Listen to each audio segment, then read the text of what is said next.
सपा कार्यकर्ताओं ने मनाया संविधान मान स्तंभ दिवस।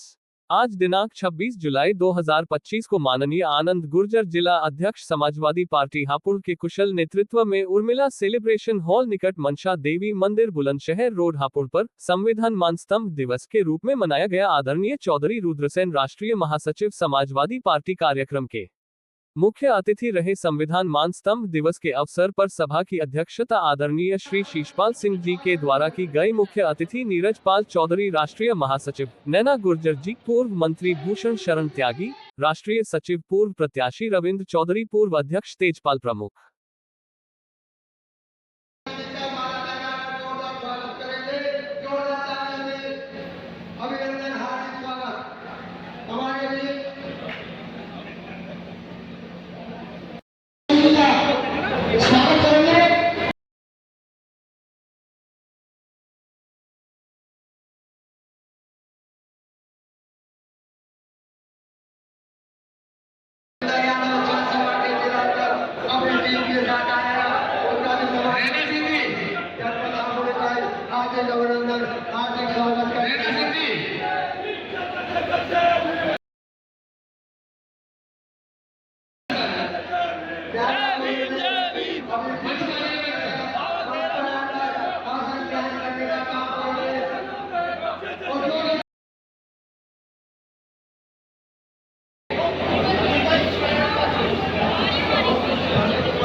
आगे बढ़ाकर के क्रम को पूर्व जिला अध्यक्ष देवेंद्र जाखड़ जी को आमंत्रित कर रहा हूं।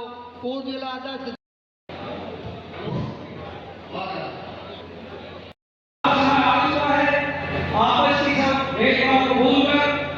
चुनाव में समय बहुत कम है और 2027 बहुत नजदीक है।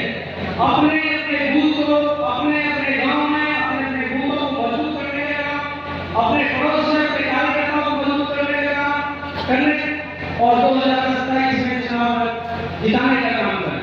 भाइयों, मैं आपको आश्वासन दिलाता हूं कि जो भी आप लोगों के साथ अत्याचार हो रहा है, ये सत्ताधारी लोग सत्ता के नशे में जो भी आप अत्याचार कर रहे हैं, जिस तरह की राजनीति कर रहे हैं और जो ये नहीं देख रहे, इस लोकतंत्र की हत्या कर रहे हैं, मैं आपसे वादा करता हूँ 2027 में जैसी सरकार आएगी इस हापुड़ जिले में ये अत्याचारी दिखाई नहीं करेंगे, इस जिले से भागेंगे और आप लोगों का राज होगा। 27 में सरकार बनेगी, आप लोग का सम्मान होगा, सभी पदाधिकारियों का सम्मान होगा, हमारे जिला का सम्मान होगा, हमारे सभी पदाधिकारियों का सम्मान होगा और आप लोगों के जो काम वो भी होंगे। तो मेरी अपील है, आप लोग सभी चुनाव की तैयारी में लग जाए। एक कार्यकर्ता, एक पदाधिकारी बूथ को मजबूत करने का काम करें। जहां तक कमजोरी है वहां देखिए को बनाए और वरिष्ठ पदाधिकारी को बनाए और उसको मजबूत करने का काम करें।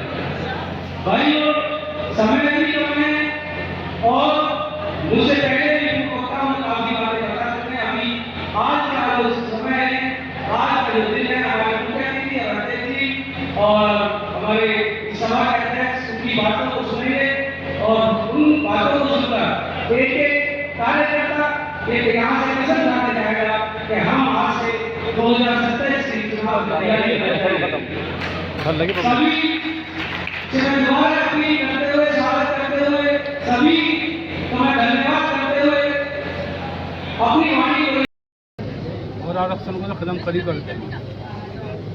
ये हम लोग जाए जनता को इससे अवगत करा रहे और जनता से अपील कर रहे हैं कि अगर आप लोगों को यह अपना संविधान बचाना, आरक्षण बचाना, कोई सरकार को जो है जाना ही होगा और लग भी रहा यही जनता के रुख से। ये 2027 में निश्चित रूप से जो है उत्तर प्रदेश के अंदर जो है भाजपा सरकार जा रही है और समाजवादी पार्टी की सरकार माननीय अखिलेश यादव जी के नेतृत्व में आ रही है। 27 के मुख्यमंत्री जो है हमारे राष्ट्रीय अध्यक्ष माननीय अखिलेश यादव जी इस तरीके से इस सरकार में भ्रष्टाचार, गुंडागर्दी, आज ये लोग कह रहे कानून का राज, योगी जी कह रहे कानून का राज, आज भाजपा के लोग ही जो कानून के धज्जियां उड़ा रहे। भाजपा के लोग जो माताओं बहनों का कोई सम्मान नहीं कर रहे। माताओं बहनों की इज्जत लूटने का काम कर रहे। और ये कह रहे आज गया कानून का राज, दिन दिहाड़े डकैतियाँ बढ़ रही। ये जो अगर रूट आज यह सड़कों पर शांति है तो वो मान्य अखिलेश यादव के कारण उन्होंने जो 100 नंबर चालू करी थी उसकी वजह से आज सड़कों पर जो है वो शांति।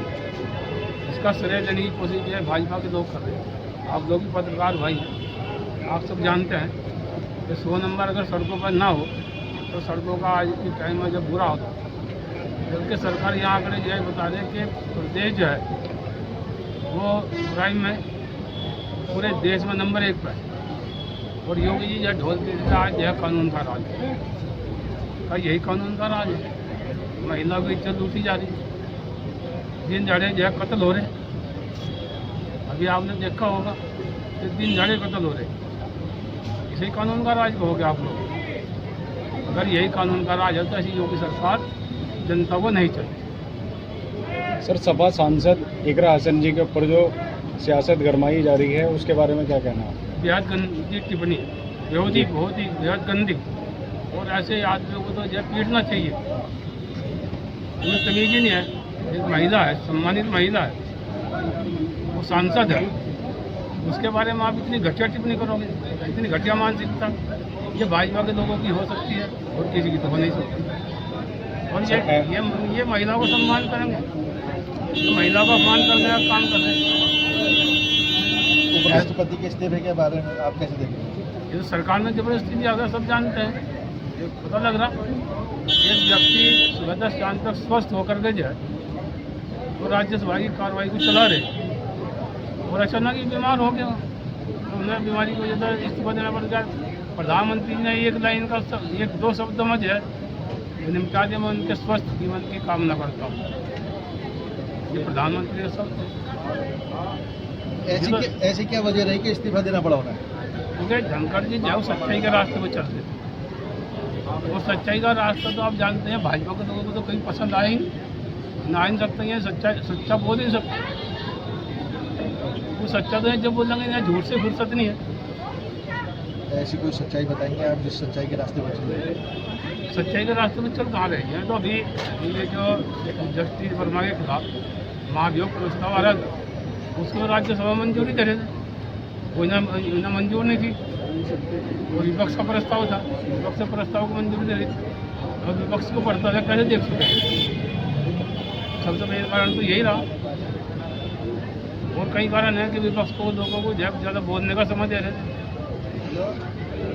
ये जनता की भी विपक्ष की भी आवाज़ दबाने का काम कर रहे हैं। ये अघोषित इमरजेंसी है देश के अंदर। सर, एक आखिरी सवाल। 1975 में आज अघोषित है, किसी को बोलने का जैसे आप भी नहीं बोल सकते। आप पत्रकार भाई हैं, स्वतंत्र होकर आप भी नहीं बोल सकते। अगर मैं आपसे पूछ लूँ कि भाई देश के प्रदेश की स्थिति क्या है, मुझे नहीं लगता कि आप सच्चाई बोल दोगे। तो वह सच्चाई बोल दोगे आप कभी कल को नोटिस आ जाएगा, ईडी भी आ जाएगी या CBI आ जाएगी, कुछ ना कुछ आ ही जाएगा। तो ऐसी सरकार तो ये समझकर के जनता ने मन बना रखा, ये तो अभी चली जाती है। अगर ये बेईमानना न करते लोकसभा में चली जाती। इंडिया गठबंधन की अखिलेश यादव जी के नेतृत्व में उत्तर प्रदेश में कितनी शानदार जीत हुई। अगर ये हमारी 5-7 सीटें न चुराते तो हमारी सीटें 50 तो ऊपर आ रही थी। और 27 मतलब निश्चित जारी, अखिलेश जी 27 के मुख्यमंत्री। तो आप मानते हैं भाजपा सरकार में पत्रकारों को भी खतरा है? सभी को है, पत्रकार नहीं आम जनता बात है। जब आम जनता को खतरा है तो पत्रकारों को तो जौन सब ज़्यादा है, जब तो सच्चाई नहीं बोलते।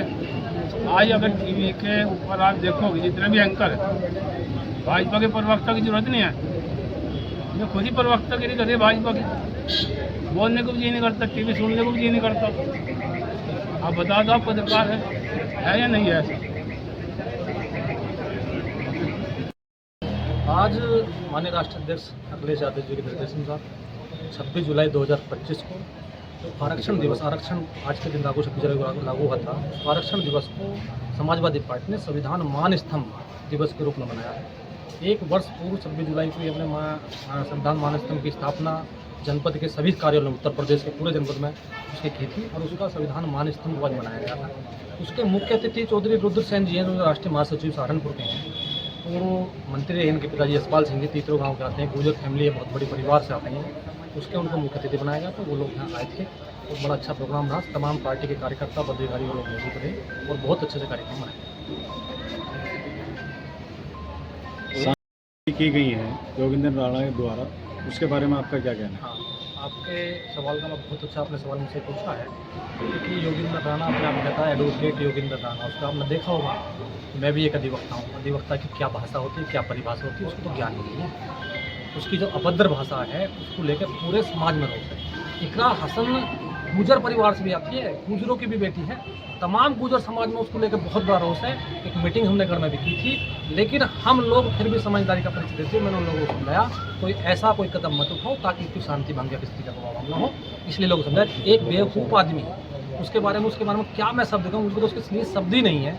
जिस तरीके की उसकी बात करने का ढंग है, एटीट्यूड है, उसने एक अधिवक्ता परिवार को और दूषित करा। अपने आप को अधिवक्ता बताया कि एक अधिवक्ताओं को वो लांछन लगा कि इस तरीके की भाषा का प्रयोग एक अधिवक्ता कर सकता। इकरा हसन देश की बेटी है।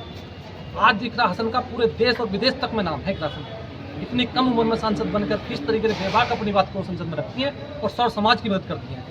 उसे साथ जानकारी नहीं था, वो देखना चाहा, वो बोलना चाह रहा, उसके बोलने का उद्देश्य है। उन्होंने मुखिया गुजर ने बताया पुराना इतिहास तो मुझे उसकी जानकारी नहीं है कि इनके किसी फूफा के बाबा जी के साथ भी इकरा हसन के परिवार वालों ने उनकी मार पिटाई करती। इकरा उस गुजर परिवार की बेटी है कि जो लोग आज से नहीं 20, 30, 50 सालों से उनके दादा परिवार परदादा 3 पीढ़ियाँ सरकार में राज करती आ रही है। वो जानता क्या है इकरा हसन के बारे में। इस तरह की उन्होंने टिप्पणी करनी, वो तो मुझे एक नशे के उसमें झुंग में लगता जो उसकी चीज़ें आंखें जैसे मुझे नजर आ रही हैं, जो उसकी बदतमीजी भाषा है, ये बड़ी अभद्र भाषा है और उसको लेकर बहुत रोष है।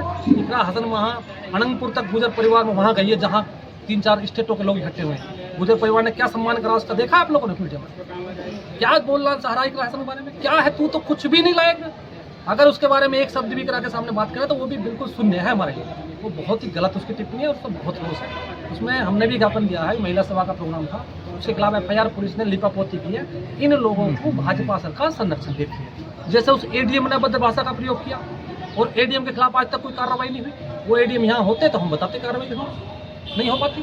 तुम एक प्रतिनिधि, जनप्रतिनिधि पे, चेयरमैन पे, महिला होते हुए तुम अभद्र भाषा का प्रयोग कर रहे हो, जाइए मेरे कार्यालय से बाहर लिख लीजिए। और सरकार उस पर कोई कदम नहीं उठा रही। सरकार इस पर कदम नहीं उठा रही। कल बवाल हो जाए इस तरीके का, कल इससे लेकर लोग सड़कों पर उतर जाएंगे इस तरीके को लेकर, तो तब सरकार कहेगी कि ये लोग तो बवाल कर रहे हैं, लेकिन अपनी गलती को स्वीकार नहीं करेंगे कि जो इस तरीके का आदमी है। क्या पुलिस को अधिकार नहीं है? SDM को अधिकार है 14 दिन के 151 जेल दे सकता, लेकिन उन धाराओं में मुकदमा लिखा जब 3 साल तक की सजा है। अरेस्टिंग का प्रावधान नहीं है। हम जानते नहीं है, एडवोकेट नहीं है, हमें पता 3 धाराओं में मुकदमा लिख दिया, दिखाने के लिए मुकदमा लिख दिया, कार्रवाई के लिए कोई कार्रवाई इस पर नहीं हुई। उसमें हमने भी ज्ञापन दिया और हमने भी राज्यपाल महोदय को लिखा है कि ऐसे व्यक्ति के विरुद्ध कार्रवाई हो, नहीं तो हम लोग सड़कों पर आने का काम करेंगे। अभी तो